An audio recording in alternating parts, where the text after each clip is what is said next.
हाय मेरे प्रिय शिष्यों, आपके अपने channel SK sir Hindi GK GS में आपका एक बार पुनः हार्दिक स्वागत एवं अभिनंदन है। शिष्यों, मैं आप लोगों को बताना चाहता हूं कि हिंदी कक्षा 12 अनिवार्य संस्कृत पंचमा पाठ है सुभाषित रत्नानी।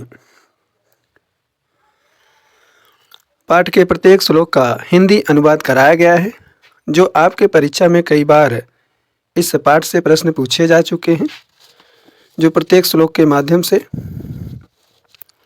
आप लोगों को इसका हिंदी अनुवाद कराया गया है। चलिए शिष्यों, प्रारंभ करते हैं। हिंदी कक्षा 12 सुभाषित रत्नानी। सुंदर वचन अथवा सुंदर कथन।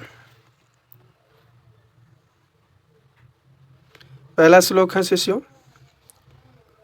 भाषासु मुख्या मधुरा दिव्या गिर्वाण भारती तस्य ही मधुरम काव्यम तस्मादपि सुभाषितम। दूसरा श्लोक, सुखार्थिनः कुतो विद्या कुतो विद्यार्थिनः सुखम विद्यार्थी वा त्यजेत विद्याम विद्यार्थी वा त्यजेत सुखम। चलिए शिष्यों, इस श्लोक के प्रत्येक शब्दों के अर्थ को समझते हुए इसका हिंदी अनुवाद आप लोगों को बताया जा रहा है, अर्थात प्रत्येक श्लोक के माध्यम से आप लोग इस श्लोक के हिंदी अनुवाद को समझिए। पहला श्लोक है, भाषासु मुख्या मधुरा। भाषाओं में संस्कृत सबसे प्रमुख, दिव्या गिर्वाण भारती मधुर और अलौकिक है। तस्य ही मधुरम काव्यम, तस्य ही मधुरम काव्यम, उससे अधिक मधुर उसका काव्य है। तस्माद अपि सुभाषितम, और उस काव्य से अधिक मधुर उसके सुंदर वचन हैं। अगला है शिष्यों, सुखार्थिनः कुतो विद्या कुतो विद्यार्थिनः सुखम। सुख चाहने वालों को विद्या कहाँ, कुतो विद्यार्थिनम सुखम, और विद्या चाहने वाले अर्थात विद्यार्थी को सुख कहाँ। सुखार्थी वा त्यजेत विद्याम, इसलिए सुख की इच्छा करने वाले को विद्या प्राप्त करने की इच्छा को छोड़ देनी चाहिए। विद्यार्थी वा त्यजेत सुखम, विद्यार्थी को सुख छोड़ देना चाहिए अथवा विद्या चाहने वाले लोगों को सुख छोड़ देना चाहिए। जल बिंदु निपातेन क्रमशः पूर्यते घटः स हेतु सर्वविद्यानां धर्मस्य च धनस्य। जल बिंदु, जल मतलब पानी है, बिंदु मतलब बूंद, निपातेन क्रमशः गिरने से, निपातेन क्रमशः अर्थात गिरने से, क्रमशः मतलब लगातार, पूर्यते मतलब भर जाता है, घटा मतलब घड़ा, सह मतलब वह, हेतु मतलब कारण, सर्व विद्यानाम संपूर्ण विद्यानाम विद्या में, धर्मस्य धर्म का, च मतलब और, धनस्य का धन का। जल बिंदु निपातेन क्रमशः पूर्यते घटः, जल की एक एक बूंद गिरने से लगातार घड़ा भर जाता है। श्लोक में कहा गया शिष्यों, जल बिंदु निपातेन, जल की एक एक बूंद गिरने से, क्रमशः पूर्यते घटः लगातार घड़ा भर जाता है। स हेतु सर्व विद्यानाम, संपूर्ण विद्याओं, धर्म और धन का, हेतु मतलब, स मतलब वह, हेतु मतलब कारण, यही हेतु है अर्थात यही कारण है। एक बार पुनः समझिए शिष्यों इस श्लोक का हिंदी अनुवाद। जल बिंदु निपातेन क्रमशः पूर्यते घटः, जल की एक एक बूंद गिरने से, जल की एक एक बूंद निपातेन क्रमशः लगातार गिरने से, पूर्यते घटः घड़ा भर जाता है। स हेतु सर्वविद्यानाम, समस्त सर्वविद्यानाम समस्त विद्याओं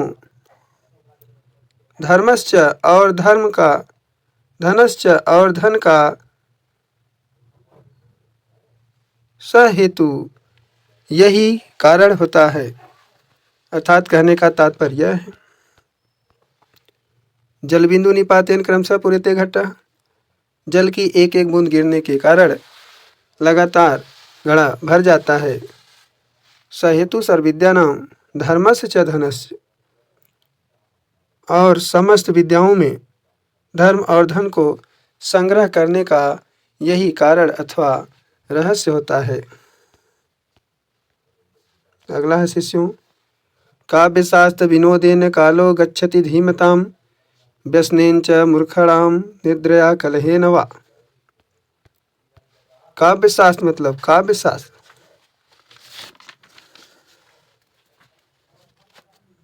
काव्य और शास्त्र, विनोदेन आनंद, कालो मतलब समय, गच्छत मतलब बीत जाता है, धीमताम मतलब मूर्खों, धीमताम धीमताम बुद्धिमानों, व्यसनेन मतलब व्यसने, व्यसनेन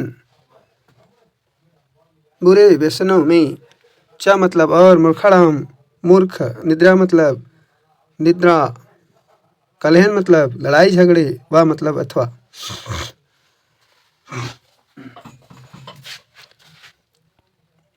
श्लोक में कहा गया शिष्यों, काव्य शास्त्र विनोदेन कालो गच्छति धीमताम। इस श्लोक के माध्यम से कहा जाता है कि काव्य शास्त्र विनोदेन, बुद्धिमानों का समय काव्य और शास्त्रों में, गच्छति मतलब काव्य और शास्त्रों में व्यतीत होता है, धीमताम व्यसनेन च मूर्खाणाम निद्रया कलहेन वा, और मूर्खों का समय सोने, लड़ाई झगड़े आदि में व्यतीत हो जाता है। कहने का तात्पर्य है शिष्यों, काव्यशास्त्र विनोदेन कालो गच्छति धीमताम, जो बुद्धिमान व्यक्ति होते हैं उनका समय काव्य और शास्त्रों के विनोद अथवा आनंद में व्यतीत हो जाता है। व्यसनेन च मूर्खाणाम निद्रा कलहेन वा, और मूर्ख व्यक्तियों का जो समय है वह बुरे कार्यों, सोने और लड़ाई झगड़े में व्यतीत होता है। अगला शिष्यों, न चौरहार्यम न च राजहार्यम न च भातिभाज्यम न च भारकारी व्यये कृते वर्धते एव नित्यम विद्याधनम सर्वधनम प्रधानम। इस श्लोक के माध्यम से कहा जाता है कि न चौरहार्यम न च राजहार्यम, विद्या रूपी धन समस्त धनों में प्रधान है। कहा जाता है कि विद्या रूपी जो धन होता है वह समस्त धनों में प्रधान होता है। विद्या धनम सर्वधनम प्रधानम, विद्या रूपी धन सभी धनों में प्रधान होता है। न चौरहार्यम न च राजहार्यम, क्योंकि न तो चोर उसे चुरा सकता है और न च राजहार्यम, न राजा द्वारा छीना जा सकता है।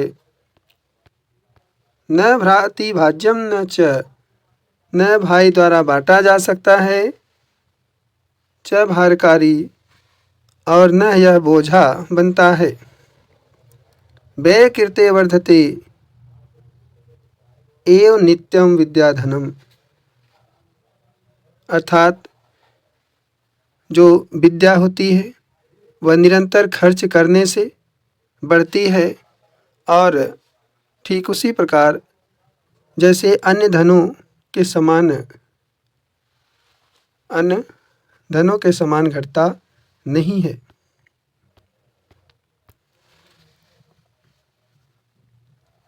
एक बार पुनः समझिए शिष्यों, न चौरहार्यम न च राजहार्यम न भ्रातिभाज्यम न च भारकारी व्यये कृते वर्धते एव नित्यम विद्याधनम सर्वधनम प्रधानम। विद्याधनम सर्वधनम प्रधानम, विद्या रूपी धन सभी धनों में प्रधान है।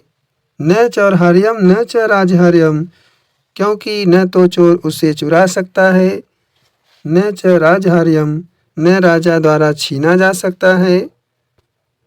न भ्रातिभाज्यम न च भारकारी, न भाई द्वारा बांटा जा सकता है। न च भारकारी, और न यह बोझ बनता है। अर्थात व्यय कृते वर्धते नित्यम, भार रूपी नहीं है और यह खर्च करने से लगातार बढ़ती रहती है और छिपाने से घटती।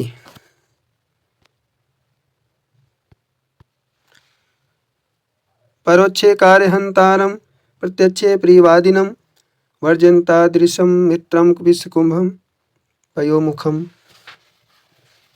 परोक्षे कार्यहंतारम, परोक्षे मतलब पीठ पीछे, कार्यहंतारम मतलब कार्य बिगाड़ने वाले, प्रत्यक्ष मतलब प्रत्यक्ष रूप से या सामने, प्रियवादिनम मतलब प्रिय या मीठा बोलने वाले, वर्जनतादृशा उसी प्रकार, मित्र मतलब मित्र, वर्जित मतलब छोड़ना, विषकुंभम, विषकुंभम विष से भरे हुए घड़े को, पयोमुखम, पयोमुखम अर्थात पीने योग्य दूध, अर्थात ऊपरी भाग पर जो दूध घड़े में पाया जाता है, पयोमुखम। चलिए शिष्यों प्रारंभ करते हैं। परोक्षे कार्यहंतारम प्रत्यक्षे प्रियवादिनम वर्जेतादृशम मित्रम विषकुंभम पयोमुखम।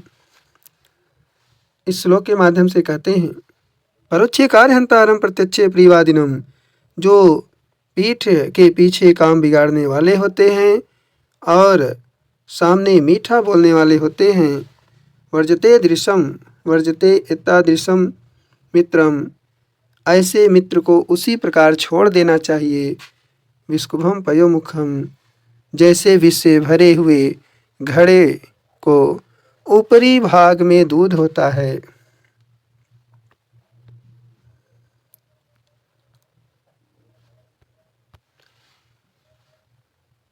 अगला श्लोक है शिष्यों। उदेति सविता ताम्रस्त्राम एवास्तमेति च संपत्तौ च विपत्तौ च महताम एक रूपता। उदेति उदय, सविताम सूर्य, ताम्रस्त्राम लाल होना, वायु मतलब ही, अस्तम अस्त होने पर, च मतलब और, इत मतलब निश्चित ही, संपत्तौ मतलब संपत्ति, च मतलब और, विपत्ति मतलब विपत्ति में मुसीबत में, च मतलब और, महताम मतलब महान, एक रूपता मतलब एक रूप हो। उदेति सविता ताम्रस्त्राम एवास्तमेति च संपत्तौ च विपत्तौ च महताम एक रूपता। उदेति सविता ताम्रस्त्राम, सूर्य उदित होते समय लाल होता है, एवास्त एति च, और अस्त होते समय लाल होता है, संपत्तौ च विपत्तौ च, संपत्तौ च विपत्तौ च, संपत्ति और विपत्ति में महापुरुष, महताम एक रूपता, महापुरुष एक रूप रहते हैं। अर्थात सुख में भी हर्षित रहते हैं और दुख में पीड़ित नहीं होते हैं। ये व्यक्ति समभाव से अर्थात सुख और दुख को दोनों एक समान रूप में ग्रहण करते हैं।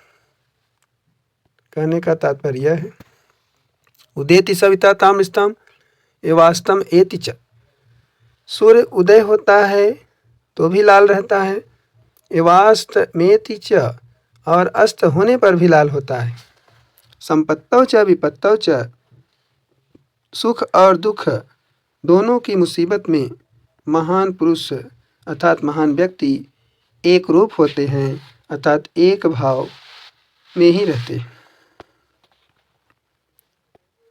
अगला है शिष्यों।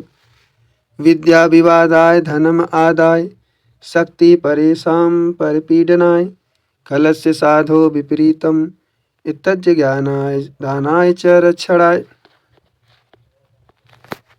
विद्या मतलब ज्ञान, विवादाय मतलब विवाद के लिए, धन मतलब धन, आदाय मतलब मत के लिए, शक्ति मतलब शक्ति या बल, परसा मतलब दूसरों को, परपीड़ना मतलब पीड़ित करने हेतु, खलस मतलब दुष्ट, साधु मतलब सज्जन, विपरीता मतलब विपरीत, एतज ज्ञानन इस प्रकार, ज्ञानाय मतलब ज्ञान, दानाय मतलब दान के लिए, च मतलब और, रक्षणाय मतलब रक्षण के लिए।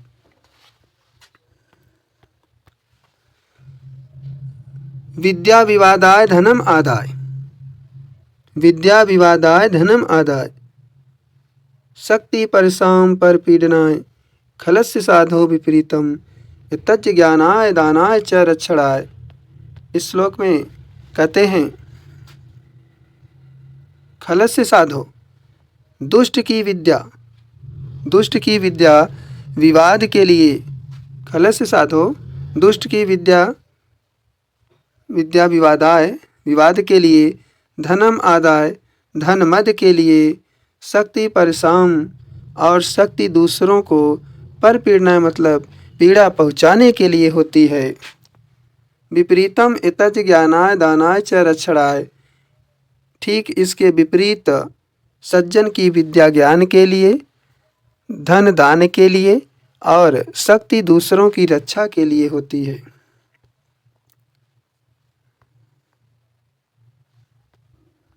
अगला श्लोक है शिष्यों, सहसा विद्धित न क्रियाम विवेका परम आपदा पदम, विरुते ही विमृश्यकारिणम, गुणलुब्धा स्वयं एव संपदः।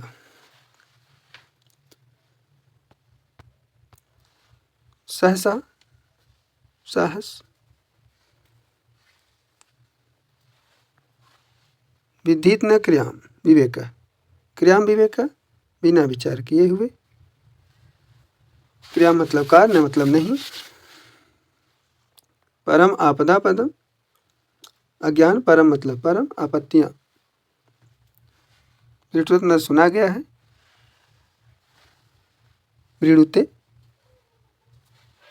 निश्चित, निश्चय अर्थात निश्चित, ही मतलब ही, विमृश्य कारिण कार्य करने वाले, विचार कर कार्य करने वाले व्यक्ति, गुणलुब्धा मतलब गुणों की लोभी, स्वयं मतलब अपनी, एवं मतलब ही, संपदा मतलब संपत्ति।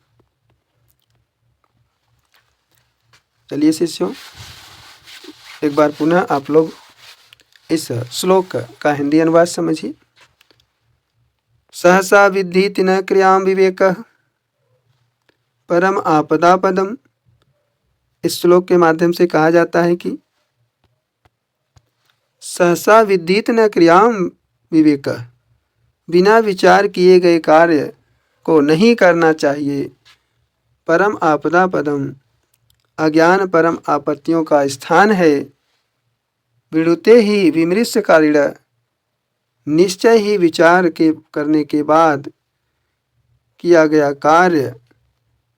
गुणलुब्धा, गुणों की लोभी, स्वयं एवं संपदा है, गुणों की लोभी संपत्तियां स्वयं वरण करती हैं, अर्थात लक्ष्मी स्वयं वरण करती।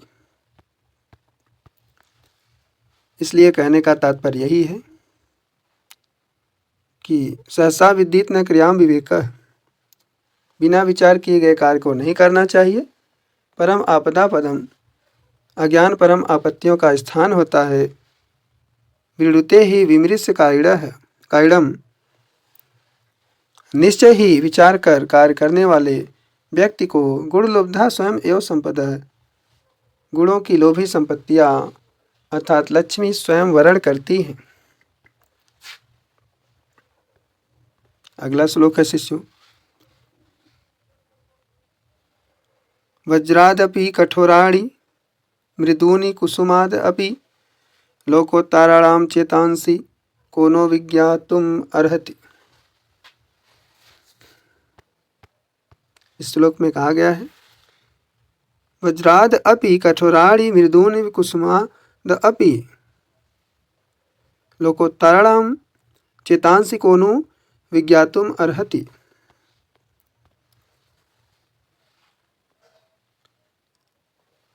वज्राद अपि कठोराणि, असाधारण व्यक्तियों के व्रज से इस श्लोक के माध्यम से कहा जाता है कि वज्राद अपि कठोराणि मृदूनि कुसुम आदपि असाधारण व्यक्तियों के वज्र से कठोर और फूल से भी अधिक कोमल चित्त को कौन जान सकता है। श्लोक में कहा गया कि कठोर वज्रादपि कठोराणि मृदूनि कुसुम आदपि लोकोत्तराणाम चेतांसि को न विज्ञातुम अर्हति। असाधारण व्यक्तियों के वज्र से कठोर और फूल से अधिक कोमल लोकोत्तराणि चेतांसि कोमल चित्त को न विज्ञातुम अर्हति कौन जान सकता है। अगला श्लोक है शिष्यों। प्रीणाति यः सुचरितैः पितरं स पुत्रो यद भर्तुरेव हितम् इच्छति तत् कलत्रं तन्मित्रदम् अपि सुखे च समक्रियं यद एतत्यं जगति पुण्यकृतो लभन्ते।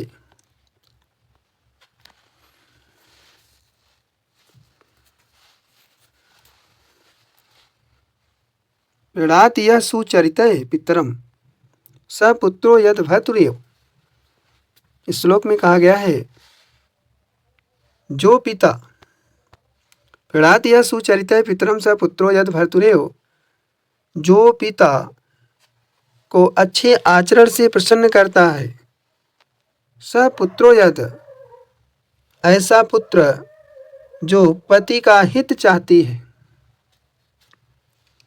हितम इच्छस पति का हित चाहती है, तत्र कलत्रम ऐसी स्त्री तन्माद अपि तन्मित्रम आपदि सुखे च समक्रियम यद, जो सुख और दुख में समान व्यवहार करने वाला है, ऐसा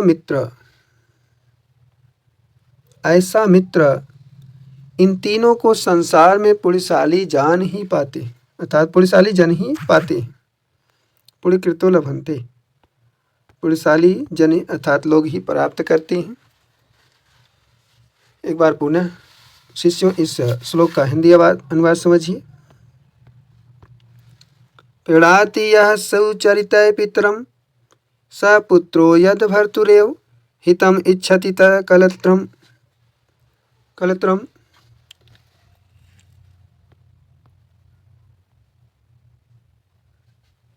यद भर्तुरेव, जो पिता को प्रीणाति यः सुचरितैः, जो पिता को अच्छे आचरण से प्रसन्न करता है, ऐसा पुत्र जो पिता को अच्छे आचरण से प्रसन्न करता है, हितम इच्छति तत् कलत्रम,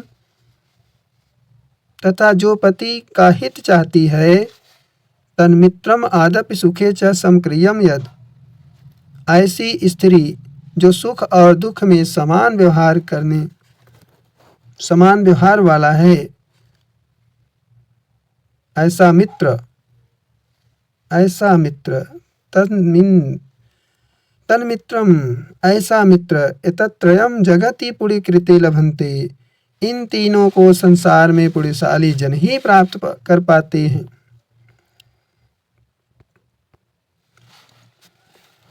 अगला श्लोक है शिष्यों। कामान दुग्धे विप्रकर्षत्य लक्ष्मीं कीर्ति सुते दुष्कृतं या हिनस्ति शुद्धां शान्तां मातरं मंगलानाम धेनुम धीरा सुनृताम वाचमाहु। इस श्लोक में कहने का तात्पर्य यह है, कामान दुग्धे विप्रकर्षत्य लक्ष्मी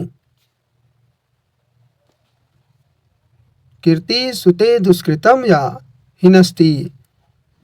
विद्वानों ने शुद्ध शांत और संपूर्ण कल्याणों को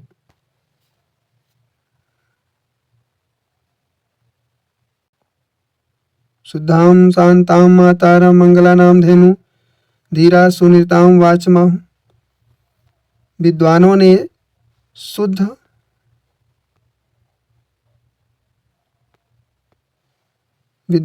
शुद्ध शांत और संपूर्ण कलाओं को जन्म देने वाली सत्य एवं प्रिय वाणी को ऐसी गौ कहा गया है, धेनु ऐसी गौ कहा गया है, धीरा सुनिताम वाचमाहूँ, जो समस्त इच्छाओं को पूर्ण करती हैं और दरिद्रता को दूर करती हैं। कामान दुग्धे, समस्त इच्छाओं की पूर्ति करती हैं।